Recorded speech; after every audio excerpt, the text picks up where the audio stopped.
24 दिसंबर 1999 काठमांडू का त्रिभुवन international airport. शाम का समय। लोग अपने घर लौटने की जल्दी में थे। इंडियन एयरलाइंस की फ्लाइट IC-814 दिल्ली के लिए तैयार खड़ी थी। यात्रियों में कोई छुट्टियां मनाकर लौट रहा था, कोई अपने परिवार से मिलने जा रहा था, कोई नई जिंदगी की शुरुआत के सपने देख रहा था। सब कुछ सामान्य था जब तक कि उड़ान ने आसमान नहीं छुआ। कुछ देर बाद अचानक फ्लाइट के अंदर हलचल शुरू होती है। 5 लोग अपनी सीटों से उठते हैं। उनके हाथों में चाकू और हथियार होते हैं। उनके चेहरे ढके हुए थे। एक ठंडी और सख्त आवाज गूंजती है, ये विमान अब हमारे कब्जे में है। उस एक पल में पूरी फ्लाइट डर के सन्नाटे में डूब जाती है।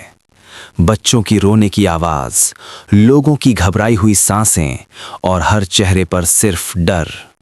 पायलट को धमकी दी जाती है कि वो विमान को उनके निर्देशों के अनुसार उड़ाए और इसी के साथ एक साधारण उड़ान एक भयानक बंधक संकट में बदल जाती है। विमान को अमृतसर की ओर मोड़ा जाता है। यहां उतरते ही उम्मीद की एक हल्की किरण दिखाई देती है। शायद यहीं सब खत्म हो जाए, लेकिन हालात उलझते चले जाते हैं। समय बीतता है, कोई ठोस कार्रवाई नहीं होती। हाईजैकर्स बेचैन होने लगते हैं और अचानक वे पायलट को आदेश देते हैं, तुरंत उड़ान भरो। वो मौका जो सब कुछ बदल सकता था हाथ से निकल जाता है। अब विमान पाकिस्तान की ओर बढ़ता है। लाहौर में पहले उसे उतरने की अनुमति नहीं मिलती। रात का अंधेरा, फ्यूल खत्म होने का डर। आखिरकार विमान उतरता है, लेकिन माहौल अजीब और तनावपूर्ण था। एयरपोर्ट की लाइट्स बंद कर दी जाती हैं। चारों तरफ सन्नाटा। कुछ देर बाद बिना किसी समाधान के विमान को फिर उड़ान भरनी पड़ती है। अब ये सिर्फ एक देश का नहीं, बल्कि अंतर्राष्ट्रीय संकट बन चुका था।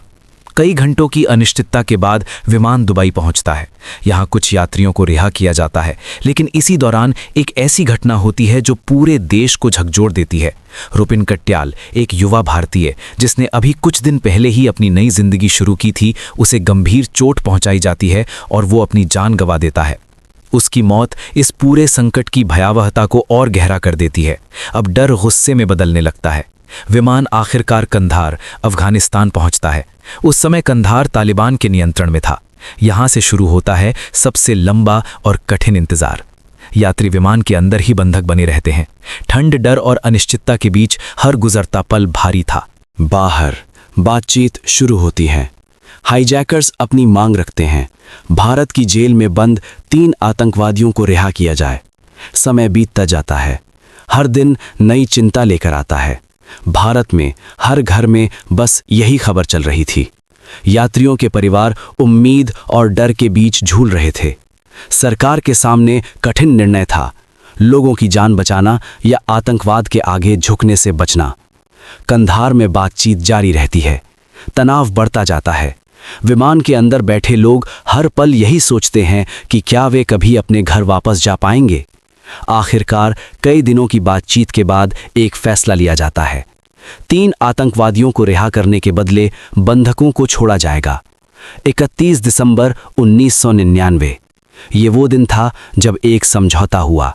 आतंकवादियों को कंधार लाया गया और उनके बदले यात्रियों को आज़ाद कर दिया गया। 7 दिन बाद वे लोग अपने घर लौटते हैं, लेकिन उन 7 दिनों का डर उनके साथ हमेशा के लिए रह जाता है। ये सिर्फ एक हाईजैक नहीं था, ये एक ऐसा अनुभव था जिसने हर उस इंसान को बदल दिया जो उससे जुड़ा था। और आज भी जब इस घटना को याद किया जाता है तो वही सवाल उठता है, क्या उस दिन कोई और रास्ता था?